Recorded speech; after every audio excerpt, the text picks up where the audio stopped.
some of the early great river civilizations, some of the qualities and characteristics of those, and what they can teach us about the way human beings create structures and institutions to govern themselves and get along. By this time, you should have read the textbook and responded to the questions there, so you've got some idea of some of these early civilizations, Sumerians, Phoenicians, even the Indo-Europeans, and you've had a chance to reflect a little bit on some of the important structures that develop the military and militarism, the economy, money. What I want to do is fill in some of the cultural gaps and give you some illustrations of some of those concepts and ideas.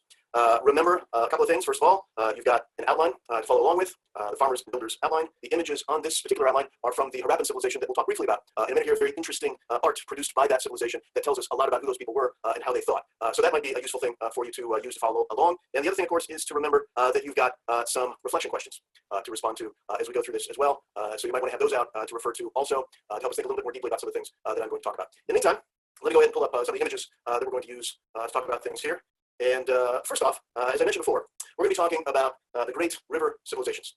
So here you've got a map of those 4 great river civilizations, all of them, as we mentioned last time, along significant rivers.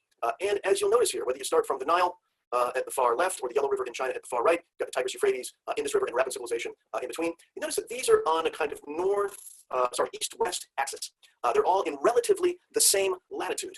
They're all in contact with each other. Not directly, no one in this period from China is going all the way to the Nile River in Egypt, but the Nile River is in contact with Mesopotamia. Mesopotamia is in contact with the Indus River region. Indus River region is in contact with the Yellow River in China. Less contact between those two, but there still is some. Now, I point that out because that's something significant to understand in terms of world history. Let me pull up a global map here. You can see that Eurasia, Europe and Asia together, are located on this kind of east-west axis. And because you're at more or less the same latitude here, you're in relatively the same climate zones. There are not major geographical obstacles that are keeping people separate. The kind of mountains and rivers and forests and other kinds of barriers that exist can be more easily crossed when you're going from east to west or west to east. You'll notice other continents, the Americas, right? North America, South America, Africa, they are located on a north-south axis. And in those regions, you've got a lot of different climates along that kind of axis, physical barriers, rivers, forests, mountain ranges, much more difficult to cross. And so the civilizations that developed there are great civilizations, particularly as we'll talk about later in Central South America, particularly along the Niger River in West Africa.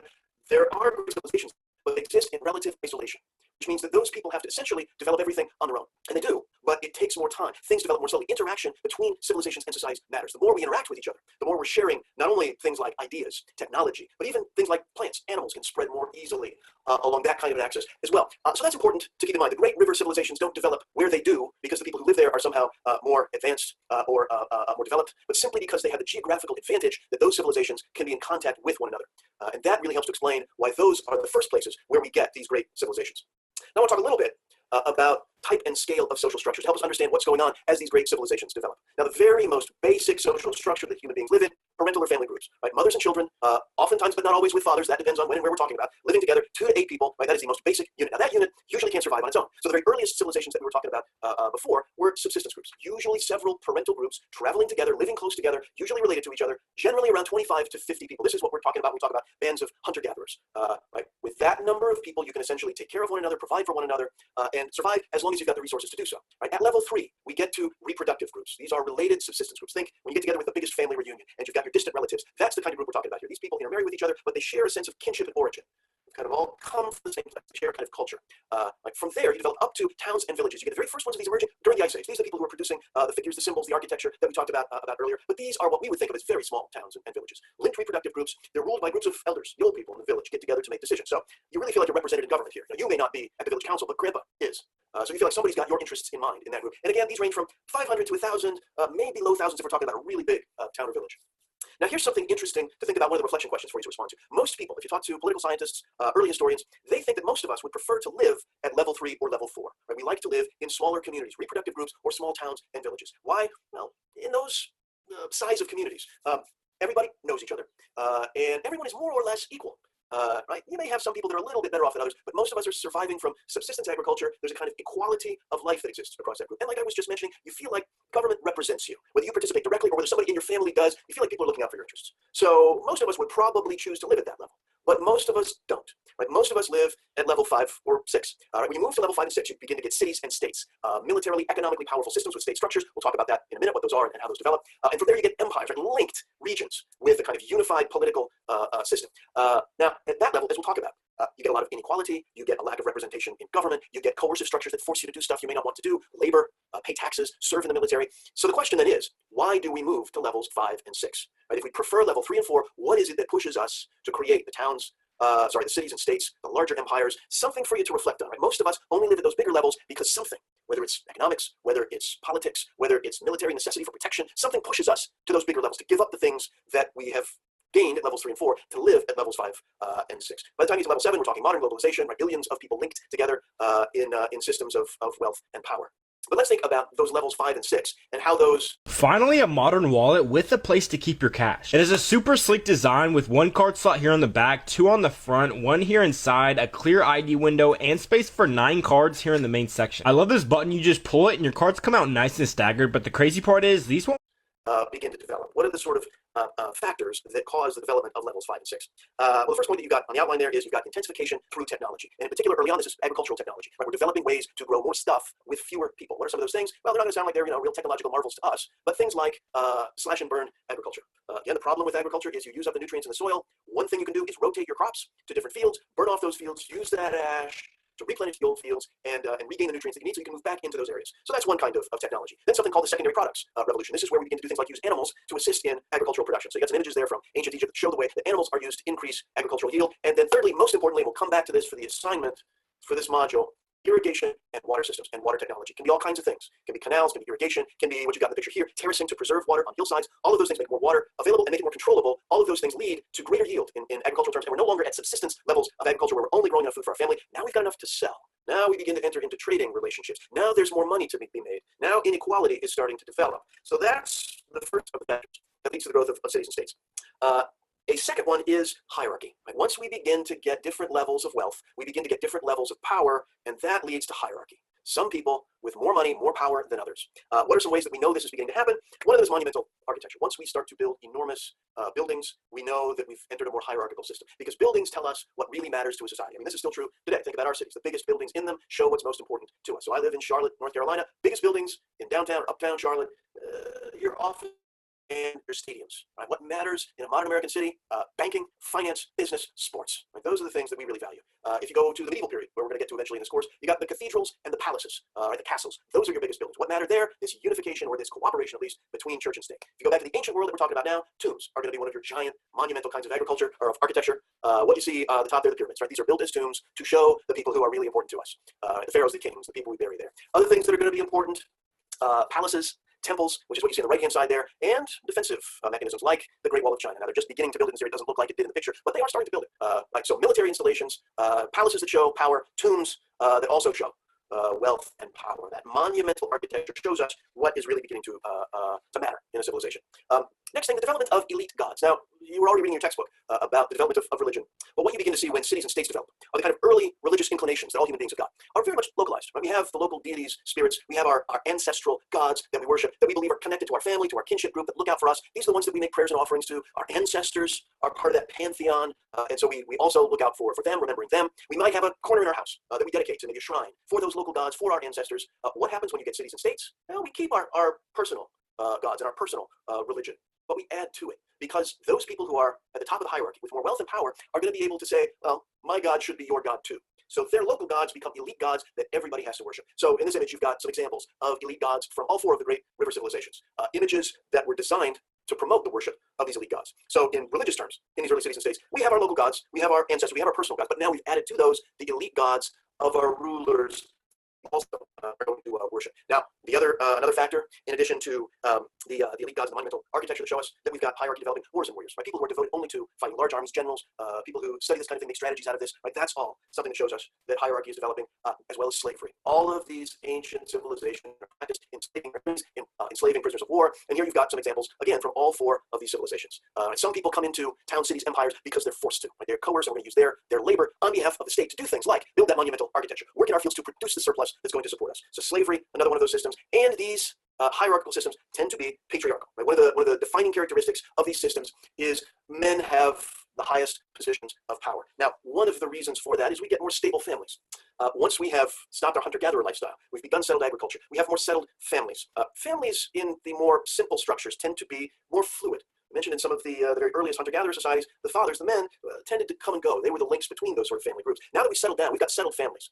And what this means is you're more likely to know who your father is for sure. You always know who mom is. Now you're going to know who dad is for sure as well. And that means we begin to trace our lineage through our fathers. Before we traced it through mom, we had matriarchal societies. Now we have patriarchal societies tracing our lineage through our dad, because it's through our dad that we're going to have our wealth, our power, our family influence through our family name that can now be passed on because dad knows who his kids are. So patriarchy is going to be an important element of this. And all of that adds up to these kind of new form of power that are developing: kingship, military generals, and a very important one, priesthood. Right? These elite religions are going to develop elite leadership. And here you've got some examples of ancient priests, right? Priests from the ancient world, from the Nile River through Mesopotamia to the Indus River to China itself. All of these elite religions are going to develop the structures of religion, temples, right, where we house our priests, and also, as we'll talk about, become centers of economic production, and shrines, and rituals, and all those kinds of things that we associate with institutional religion are now coming in through these elite priesthoods. It's a new form of power that develops in this particular era. All right. Now, some of the elements of cities and states. We've talked about the factors that lead to their development. Now, some of the things that they all have in common. First of all, and this is on your outline, coercion. Right? We talked about this. These large city-states empires are expensive. You've got to get people to pay their taxes. You got to get people to work on behalf of the state. You got to get people to serve in the military. It's a question: do all of these systems have to be coercive? Do we have to give up a kind of government that looks out for the interests of all? Do larger systems have to be coercive? Do we have to give up government, say, by elders who represent all of us? It's an open question. Political scientists, historians still debate this particular question. It usually happens, but there are a few examples where it doesn't. The Niger River region in West Africa being one. So it doesn't seem like it has to happen, but it usually does. There's something about organizing these structures in ways that reward wealth and power that is simpler, not better necessarily, simpler, and so it does happen more often. So coercion is one of these things. Division of labor, that is, jobs that are more or less important, or considered to be more or less important, and leading to the creation of different levels of wealth. The more stabilized family structures that I was talking about when I was discussing patriarchy. Right now we know who mom and dad is, grandma, grandpa, cousins. Right, we have more stable family systems because we want to pass on our family resources. It's going to change marriage, which is one of the things we're going to look at a little bit later. As well, change the nature of marriage. And writing. Right? And writing is what you've got up on the screen there. Writing develops in all four of these great civilizations, different forms. Every one of them develops a different kind of writing. Here you see examples from Egypt on the left, Mesopotamia on the top, China on the right. At the bottom, the Indus River region. This is the only language that we don't know how to read yet. But all of these civilizations develop these writing systems. We've learned to read all of them, but the Indus River one. Here's the thing. Writing develops, though, not to do what we usually think about with writing. Right? Writing doesn't develop initially so that we can write down our great literature or our great philosophy or our great religious ideas. Writing develops first for a very basic reason: record keeping, particularly for business and trade. Right? We want to know what our inventory is. We want to know how to calculate to make sure that we make a profit. Right? We keep those kinds of things as records. States keep records of the Chronicles of Kings. They're not doing history right, yet, because they're not analyzing things, but they are keeping records of who did what, when, what battle was fought, who won, who lost, that kind of stuff. That's what they're doing with writing. The other stuff, the literature, the stories, the epics, the religion, the philosophy, that's too important, they think, to write down. Don't write that stuff down. That's got to be kept in your head. For ancient people, oral tradition is thought to be a more sure way of remembering the important stuff. Keep it in your head, pass it on directly from one human being to another human being, and they'll be able to retain not only the information, but the meaning, right, and pass that on. So writing isn't for the important stuff yet. It will be. It'll develop eventually, but writing is developed in the beginning for the less important things. Stuff that we think is not as important. All right, and then the other thing that's going to be one of the characteristics of these early civilizations: taxation. It's one of the things that we have to coerce people to do. You've got to pay your taxes to pay for the expenses of the state. That means doing things like taking censuses, taking tribute from states that you conquer. Another of the reasons that these empires grow is to gain tribute from states that you conquer. So you've got here some examples. Top image: Egypt, collection of tribute. Bottom right-hand side, a representation of tax records, and then the money that develops to pay for this stuff. And money, as you read in your textbook, a really important indication of the power of a state, right? Because what is money? Money in and of itself doesn't have any value, right? For us today, most of our money is either paper or plastic, right? These are not things that have any inherent value. But you can use them to get stuff because the promise of a government behind that worthless piece of paper makes it valuable. Same thing in the ancient world, right? If a government can promise that this piece of metal is worth something, then that government has power. And so you've got some examples of ancient money. By the way, ancient money way cooler than our money. You've got bell money down at the bottom center there. Knife money, that would be cool money. I suggest we go back to knife-shaped coins. Useful and at the same time. The creation of money is an indication that you have a powerful state whose promises people listen to in economic terms. Right? All of those things add up to the structures. We take the factors that lead to state creation, then we take the characteristics of the state. Those add up to the structures of ancient civilization. And here are what those structures are. Talk about them here. We'll talk about them next time as well. But just something for you to keep in mind. Right? Agricultural communities that are the basis for this. They're producing the surplus that we need to survive. They support the cities and towns in which you've got a complex division of labor, gender hierarchies where men rule, social hierarchies of differences of wealth and power, armies that support the state, literate bureaucracies who use the writing systems to keep the records, networks of exchanges we talked about that link these civilizations together, systems of religion with your elite gods, and in between these civilizations, border territories. Now, pretty soon we're going to start talking about where those border territories go from being these in-between underpopulated regions to civilizations of their own. Hasn't happened quite yet, though. So those are the structures of the great civilizations, the things that they all share in common. I want to talk just briefly about one of the best examples from the ancient world about the structures of ancient society, and it might be a story you're familiar with. It's the story of Joseph from the Hebrew Bible or the Old Testament. If you're familiar with it, great. If you're not, go grab your Bible, turn to the book of Genesis, read the story of Joseph, because Joseph tells us about all of these structures and layers and the connections between them, because Joseph goes through them all. terms of biblical scholarship, my undergraduate degree and first master's degree were in theology, so you get some of this thrown in for free. This story of Joseph in the Old Testament is what's called wisdom literature. Right? It's supposed to give you ideas about how to live a happy and successful life. So who is Joseph? You know, he's the guy with the 12 brothers. They sell him into slavery in Egypt. He goes from being a slave to using his religious beliefs to rising to being prime minister of Egypt to welcoming back his brothers who live in one of these border territories. So if you read that story and think about it, you've got all of these examples of the way these structures work, the people who live in them, the connections between them. Go read the story of Joseph. It'll be well worth your time. All right, a little bit on the differences between these great river civilizations, just briefly, because I want us to think about the importance of geography in the creation of the structures, the institutions of a state. Right, so the first one to think about Egypt. Egypt is known as an abundant ancient civilization. Why? Because of its river. The Nile River is predictable. We know it's going to overflow its banks twice a year. We know it's going to replenish the soil. We know we can get crop rotations in over the course of a year. It produces enough to support a population that probably has, comparatively, it's hard to measure these things in the ancient world, comparatively a higher standard of living than elsewhere, supporting what you can see in some of the images here. Growing of grapes, making of wine, the making of beer, which is in the upper right-hand side, trade, which you see at the bottom, luxury goods, like jewelry, necklaces, all of those things made possible by the abundance of the Nile River. Now, it means a few other things for Egyptian civilization. It means the government, they're a bit less coercive. We'll talk more about this next time. But Egypt, for instance, has less slavery. In fact, not until very late in the history of Egypt do they begin to practice slavery. So it's a less coercive state for most of its history. Right? The gods of Egypt are more benevolent gods. They have a great idea of an afterlife in which you get rewarded for the good things you do. Good gods, less coercive state, all made possible by a river that is predictable, controllable, and that produces an abundance and a surplus for its civilization. Contrast that with ancient Mesopotamia. Tigris and Euphrates rivers, much less predictable. Don't know when they're going to flood. Not easily navigable. Harder to control. Takes a lot of work of creating networks of canals and irrigation systems to try and control that river. So, what is Mesopotamian civilization like? You can imagine, right? It is more coercive in terms of the state. Kings are more violent. The storytelling are more violent. You can see here some of the images of austere Mesopotamian kings. Human beings get attacked by animals. All of those things are characteristics of Mesopotamian culture and institutions because of their geography, because of the river they're dependent on. Now, compare that again with Indus River civilization. Now, as I mentioned before, the Indus River civilization, what's known as the Harappan civilization on your outline, is the one we know the least about. We're unable to read their language. We have less records from this civilization than any other. Why? Because it's destroyed and disappears. We don't know exactly why, but it's a combination of probably climate change, a warming, drying climate, a river that is also unpredictable, hard to control, a series of natural disasters, possibly earthquakes, volcanoes. That civilization disappears. And the people who live in it, well, their art tells us something about their thought. It's this weird, strange art. Human beings that look like animals, animals that look like people, plants, animals, and people coming together. Weird, jokey faces on the figures. And it's hard to tell what all this means, but most historians, archaeologists think it's kind of a surreal culture. It's kind of an absurdist culture. We can't control life. Life is strange and absurd, and our art reflects that. But again, based on the environment, the ecology that these people are living in. It affects the kind of culture and the institutions they develop. And finally, just briefly, Chinese civilization. Right? Now, China has the biggest population in the ancient world, but it also has the most militarized system as well. Why? Well, to control the rivers, to create irrigation, and to feed the large number of people, take state coercion and state-sponsored violence. Right? You've got to have a big army to protect, right? But also coerce the population into paying taxes, into building irrigation system to support that population. Right? So once again, geography is destiny. Right? Your geography tells a whole lot about the kind of culture that you're going to develop, the kind of institutions that you're going to develop as well. I'll stop there. I'll let you respond to the response questions. And the next video for you to watch, we'll get into the assignment for this particular module. We're going to be looking at ancient water systems in particularly Mesopotamia and Egypt.